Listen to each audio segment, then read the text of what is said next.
Hi guys, it's Chris at Cork and Crown, back in my cider shed with some more cider to try. And it's something very local. It's something I got given at the Southeast London Cider Festival thing that I provided several ciders for, which was a lot of fun. Met a lot of nice people. Drank too much, lost my cardigan. Well, you know, these things happen. But yeah, there's a chap there called James, and he is one of the proprietors of Duck Chicken Cider. There you go. And this is his Gigglejuice. I was given this lovely can. Given a couple actually, but I've saved one especially for trying. It is, what's in this, Bramley seedling and Egremont russet. They make it in the Eastern County style. That's what they state, and it's kind of what I call ciders that are made from eating and, you know, dessert, culinary apples, etc. Some people take issue with that, but you know, that's traditionally what they do in that part of the world. So when I say that, I just mean they're using eating apples or cooking apples, basically, like Turners, like Nightingales, and like duck chicken. One interesting thing that happened though when I was there was one of the perries I provided actually, which I thought was delicious, and the guy who made it thought was delicious. James didn't like it at all because it was mousy. So mousiness is interesting. Some people are sensitive to it, some people aren't.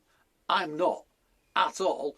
So just so you know, if I taste something, it might be mousy, but there's no way of me knowing. So if you're sensitive to mouse, just beware that I'm not. Okay? It is a full.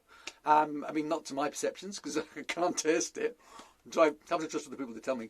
I think it's due to lactic acid bacteria activity. Usually happens in things without sulfites. So, you know, a lot of the stuff I sell has no sulfites. So yeah, what caused it, I'm not sure. And maybe some cider makers aren't sensitive to it as well, because another person who sold me the perry that I sold, he was really happy with it. So obviously he wasn't detecting mouse either, and neither was his wife, because she was also liking it. So there you go. It's kind of like mousiness is called because it smells like the bottom of like a rodent's cage, if you like. Some people describe it as biscuity, bready. Some people are more sensitive to it than others. I just don't get it at all. So I'm lucky in that regard. But it's also not great because I'd like to be able to detect it. To do the pH in your mouth, you can take things which are alkaline, I think, to alter the pH of your mouth, and then you can detect it. It's not something you taste on the nose, get on the nose, something you get on the palate specifically. Anyway, so there you go. Mousiness, quite interesting. Anybody have anything to say about that? Please say something about it. Add a comment, whatever. Get in touch. I don't mind. So let's open up this. So yeah, all Kent, all apples that would otherwise have been thrown away. This is 8.4% vol. Contains sulfites. Probably good job if James is very sensitive to mouse, because yeah, he ain't going to want it in his ciders. That's for sure. SW16. Can't remember which postcode that is. I'll put it in the bottom. Brixton or something like that. I can't remember. I'll put it on the screen. Anyway, let's open this. Oh, we love cans. We love cans. Let's pour this out. So, good colour actually. So, one thing I would say straight off the bat is that's got a nice colour to it. Quite a deep colour for a sort of Eastern County style for eating apples. Pour some on my leg. That's kind of cool. So I don't know if they like macerate for a bit to get a bit of colour in there or what. Or it's just the juice. I'm not sure. You know, who knows? Well, they know. I don't know. I'm going to suggest it's had a little bit of maceration just to get a bit of colour to it. Gives you better extraction as well. So yeah, not sure, but yeah, nice colour. Nice colour. I do like it. It's actually almost perry-like in colour. It's almost got that sort of pinkish grey hue that sometimes you get in perries. So yeah, quite a bit too much in the glass. Never mind. I'm going to try and swirl it without spilling it so I can smell it. Lovely appley nose. Lovely appley nose. And there is a hint of sort of very subtle malic acid in there, but also a hint of like ripe red apple as well, I want to say. Maybe a hint of baked as well. Yes, nice. Slightly Venus, I want to say. So wine-like on the nose as well. It's a nice nose, that. It's quite soft. There's a gentleness to it. It's not boldly acid. Everything just ferments to dry. I assume it was going to be false carbonated at canning, I would assume. Yeah, nice. Nice. It's like sort of pastry, but there's a Venus sort of character, maybe a hint of pastry about it. Me like. Let's try it.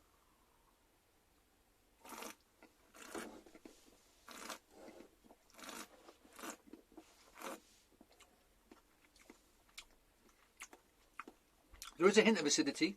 I mean, pardon me, a hint of tannin. Just a hint. There's a little bit of squeakiness. On the what was it? ignorant russet. I wonder if that's from the russet. Anyway, nice. Just hints of it on there. Hints of like a white wine about it as well. Just slight hints of white wine about it.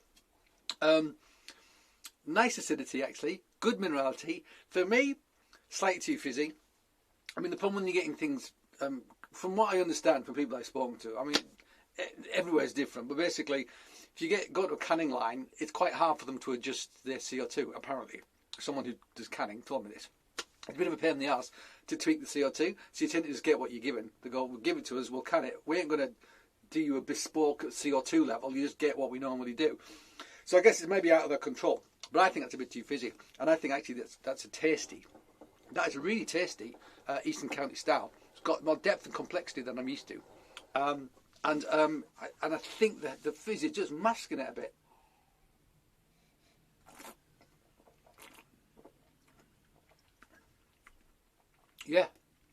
Yeah, just a little bit of tannin, just a little bit, really nice. So for me, I tend to go for West Country styles like Herefordshire, Somerset, those so things with proper cider apples, But the tradition in Kent is to use eating apples because that's what they were growing for the London market. And there are some good examples, and I think this is a good example. It's almost got a Venus quality to it. There's a hint of maybe pastry about it. There's that skin-like quality to it. A little bit of tannin, I think. I mean, I'm getting some squeak in it, so I assume it's from tannin. What else would it be? And a nice nose as well. A nice nose. Yeah, it's like a Venus sort of grape Venus thing on the nose, which I really like, actually. That is a nice cider. It's not the most complex cider I've ever had, but the things it's doing really well. And I like it. I like it. So yeah, they do several different ones. This is the only one I've tried so far. Gigglejuice. It's 8.4. So yeah, flipping heck, 8.4. That's a hefty old. It might be even more, but they have to keep it below 8.5 or 8.6, I think, for sort of, for duty reasons. So it might be a little bit more. They've got 0.5% either way they can go. So it might be pushing 9, but who knows? There's a lot of sugar in them apples. That's for sure. So yeah, duck chicken. We like, and thank you for the gift I was given at the Deptford South East London Cider Festival, blah, blah, blah, blah. Okay, guys, thank you for joining me in my shed. I hope you join me again, but until that time, cheers.